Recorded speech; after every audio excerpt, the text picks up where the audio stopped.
Welcome back. I'm trying to open this door here. Let's see. First I need the key.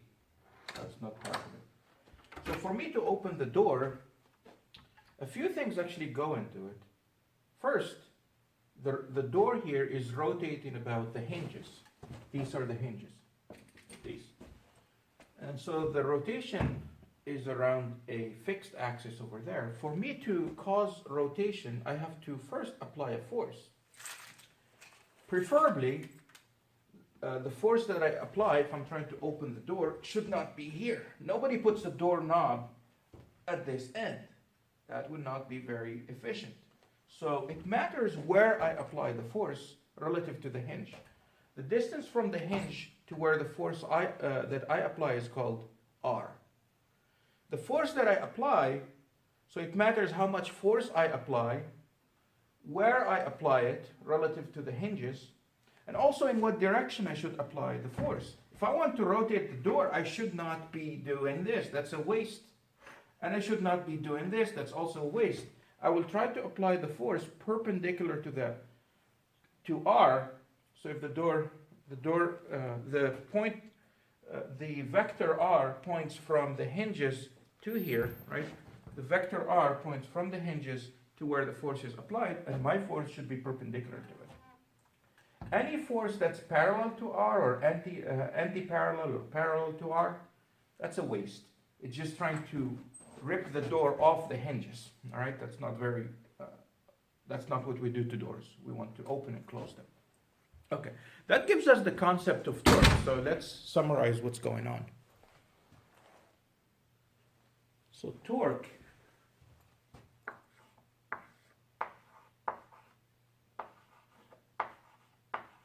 I purposely put tau here. That's the symbol for torque. Right? The symbol for it is tau. So here is the door, or let's say I have a wrench and I want to open a hexagonal bolt. The bolt looks like this, and I want to either tighten it or open it. So it will rotate about this axis. I put a wrench here, and the wrench will have a certain length. First, let me just draw the wrench here. It will look like something like that. Right. First of all, I would not, to cause rotation, I can apply the force here or here or here or at the end. So let me just say I'm applying my force here, and so the distance from here to here is R. The distance from where the force is applied to the point of rotation is R.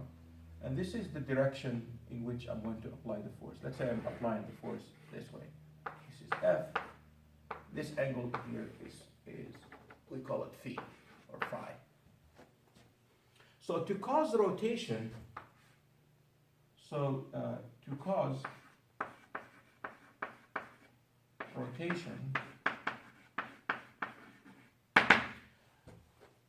three things need to happen.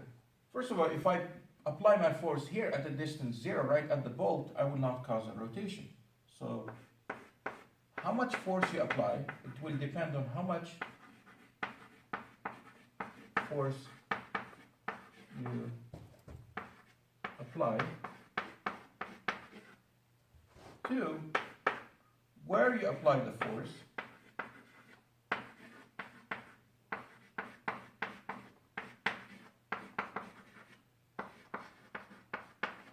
by the way, how much force you apply is F. Where you apply the force relative to the point of rotation or the axis of rotation or the hinges. So relative to the pivot point.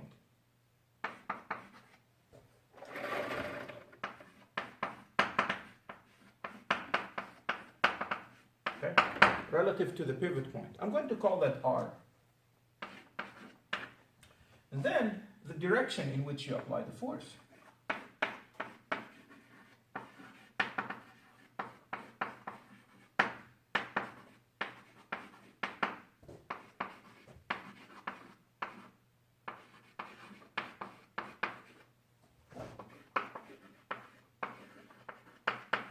And that direction will depend on the angle phi.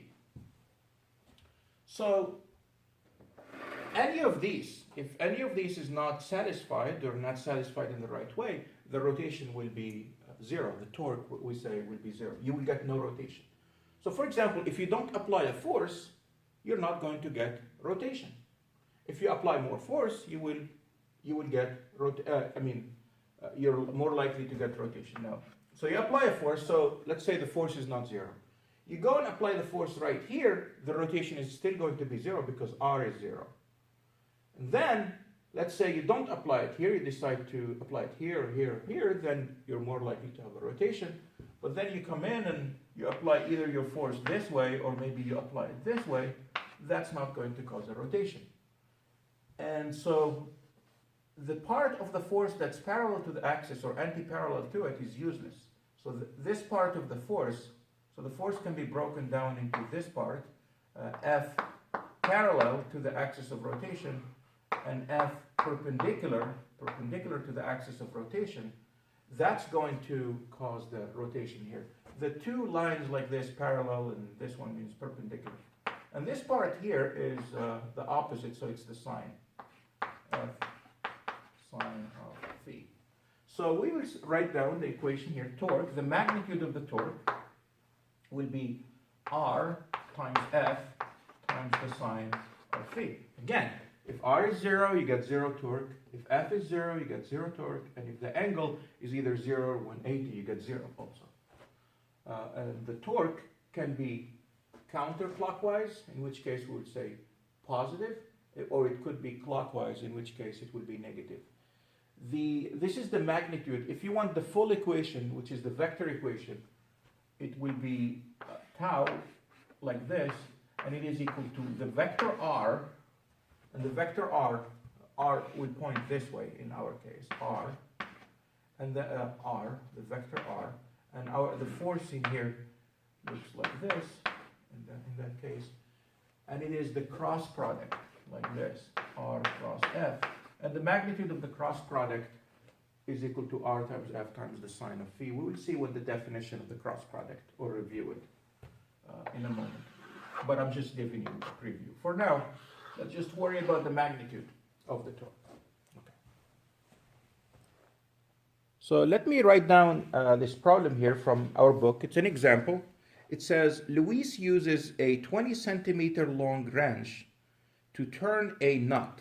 So Luis, so example.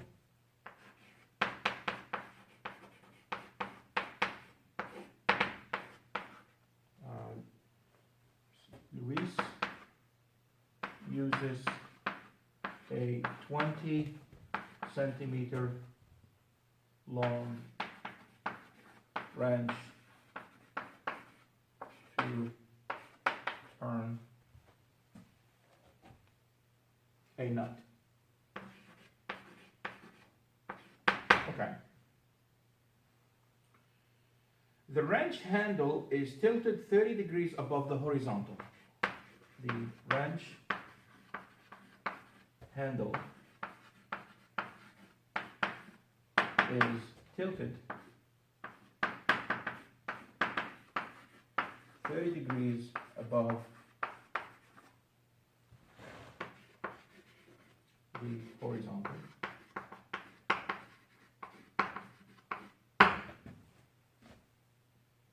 And Luis pulls straight down on the end with a force, and then so end Luis, we'll draw a picture in a moment, and Luis pulls straight down with a force of 100 newtons. Okay, of 100 newtons. How much torque does Luis exert on the nut? Well, I would just say find the torque. Find it out. Find the torque. Okay. So here is our bolt. Looks like this. This is the wrench, and it's like this. They say it's tilted 30 degrees above the horizontal. So here is the horizontal. So this is 30 degrees. Okay, so Luis pulls straight down with a force of 100 newtons at the end of the wrench. The problem said at the end of the wrench. Sorry, I forgot to write that. So Luis pulls straight down like this with a force F. Force F, that's straight down. And the question is, find the torque. So we will write down, so solution, torque, the magnitude of the torque is R times F times the sine of the angle between the vectors R and F. So the vector R is a vector that points from the point of rotation to where the force is applied. So our vector will point this way. That's the vector R. The magnitude of R is the length. It's the distance from the point of rotation to where the force is applied. So the magnitude of R is the length of the wrench, which is 20 centimeters. So that's 0.2. So what is the angle between R and F? This is R, it points that way. F is this way, so how much angle is this? Well, if this is 30, this is, I guess, 60. And so this part of this is what? 120 degrees. 120 degrees. So we will do this. So we will say, therefore the torque will be R, that's 0.2, times F, which is 100 newtons, times the sine of 120. And the sine of 120 would be the same as the sine of 60. And so you multiply them, and let me see, I need my calculator here. It will be in magnitude, let me get my calculator here.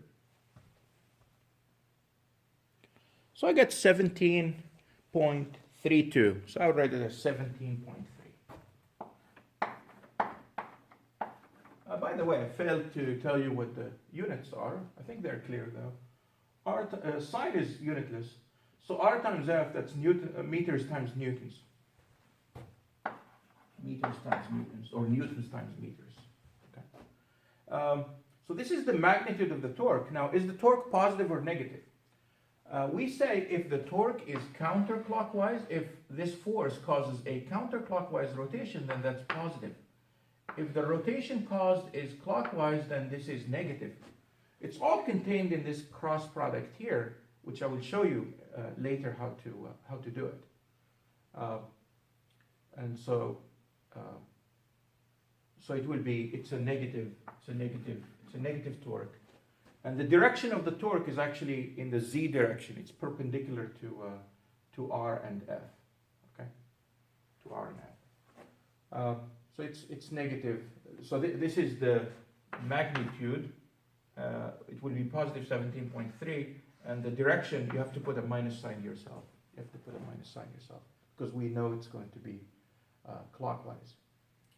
First, let me show you, let me tell you how the cross products work, what the cross product of two vectors is. Because we're going to discuss it anyways toward the end of the chapter, so let me just do it now. So let's say you have a vector A, so it will have a component AX I hat plus AY J hat. And we will work in 3 dimensions now, plus A, Z, K hat. We're familiar with I hat and J hat, and K hat is just a unit vector in the Z direction. Okay. And then let's say you have a vector B also will have an X component, it will have a Y component, and it will have a Z component. And we wish to calculate the cross product of the two vectors. So the cross product has a clear definition. A cross B will be. I will show you how I calculate the cross product, and then I will tell you the definition. It will come out from here.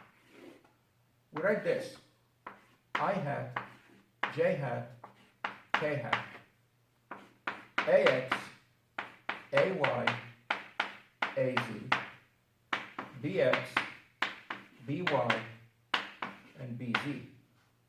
Right? So if to calculate, if you took matrices, you will know how to calculate the determinant of this. If you don't, that's fine. Here is a trick. Let me write this column and this column again. I will write them over here. So I hat, j hat, ax, by, and ax, bx, by. Oh, that's not right. This should be a. The way to calculate this is to, I'll draw 3 arrows this way. They are leaning to the right. I'll write them this way. And I just multiply. Let's see what I get. I get I hat, ay, bz. So ay, bz times I hat. Ay, bz times I hat. Okay, let's go on to the next one. It would be j hat times az, bx.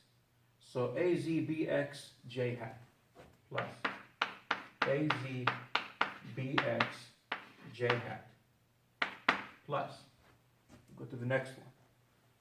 This, and this. The product would be ax, by, k hat.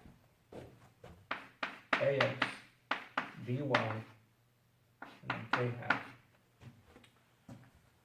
And then we will go to the left. So here. This way. You may have never seen this before, but that's fine. It's a really nice way to calculate the cross product. I will give you the definition once I'm done with this one. So let's go this way. When you go left, that's negative. So this would be minus ax bz j hat. So minus ax bz j hat. And then this way, the I hat az by with minus sign. Minus az by I hat. And I'm just writing the I hat on top of I hat and j hat on top of j hat. And then this one, k hat ay bx. So minus k hat by, I'm sorry, ay bx. Let's collect the terms together. So what do we get? We get ay, all the I hats together, ay bz minus az by I hat plus az bx minus ax bz j hat and then the k hat. Ax by minus ay bx k. This is the definition of the cross product of A cross B. You can verify using just this definition that the cross product, if you do B cross A, B cross A is the same as A cross B, but with a minus sign. It's just the minus. And you can also verify that this vector that you produce by taking the cross product of two vectors is a new vector, and it's perpendicular to the original, to both of these vectors. So if your vector A is this way and your vector B is this way, they will produce a vector that's perpendicular to both of them. That new vector will be this. That new vector will be this way. And we use like the right-hand rule. We say the cross product from A cross to B. So you fold your fingers from A to B, and the direction of your thumb will be the direction of that new vector called A cross B. This new vector. Let's use this definition here in our previous problem, in our previous problem, and see how it works. I will redraw that previous problem on the whiteboard, and let's use the definition to calculate the torque, and see in what direction it is. So let me get my pen here.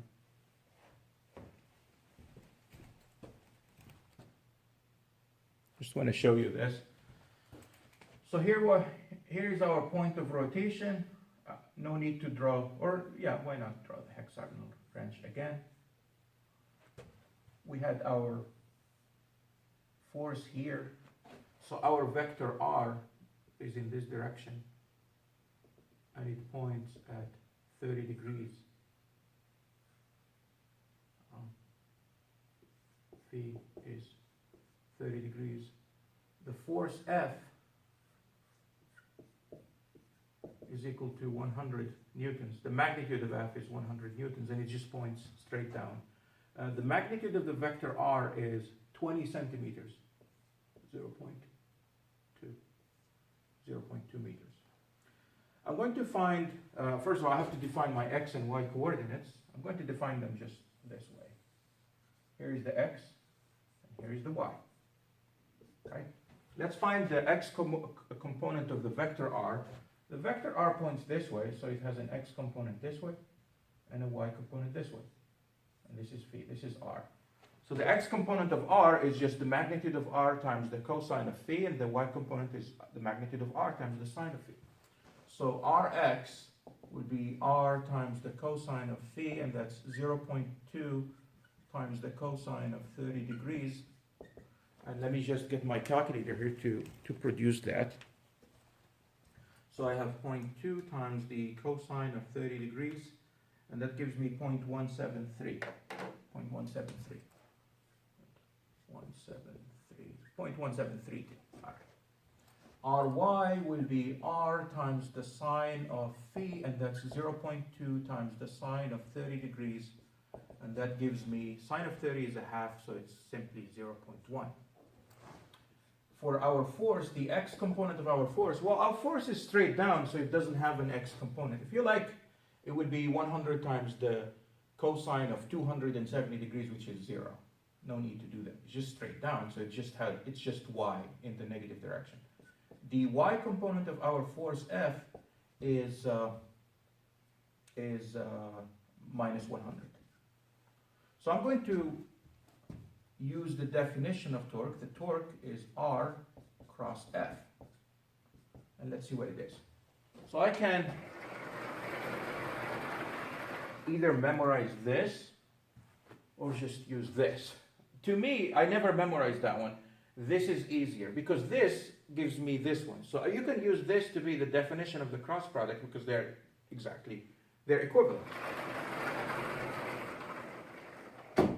So you would have I hat, J hat, K hat, and then Rx, Ry, Rz, and then Fx, Fy, and Fz. Let me put here again.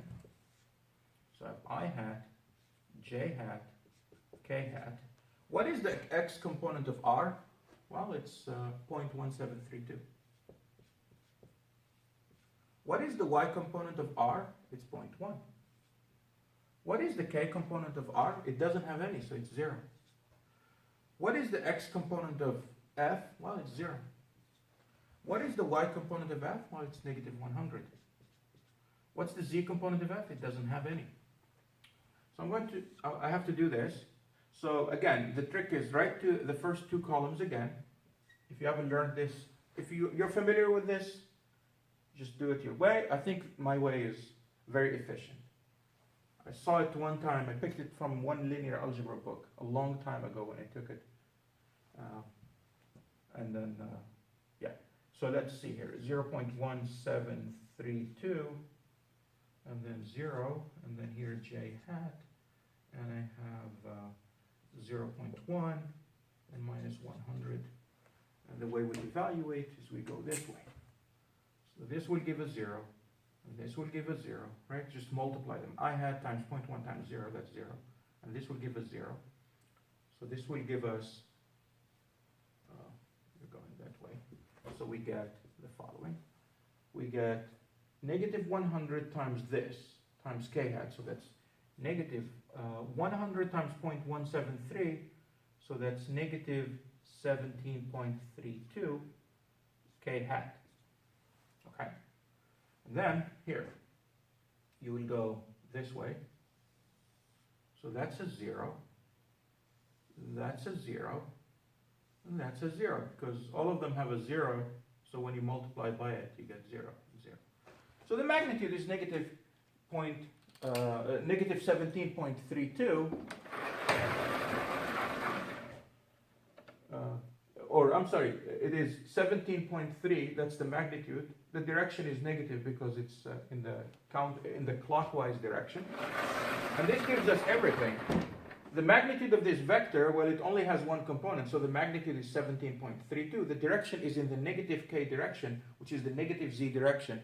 So that's into the board. If you, because we cannot draw in 3 dimensions, you can put your x this way, your y this way. Your positive z-axis is this way. It means the torque is that way, which makes sense. We have a right-handed coordinate system. When you tighten the bolt goes in. So as you tighten it with the wrench, the bolt screws in our right-handed coordinate system. So that is one way to think of it. If you go this way, the bolt screws up, which makes sense. If you look at like really old wells, you have an animal going around and the water comes up. As the animal goes around, it pumps the water and the water goes up.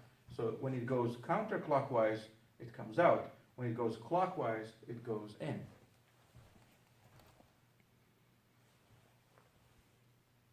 All right. Now, what if I have more than one force that is applying a torque? So let's say I have an object here, right? An object, and it's fixed, let's say here.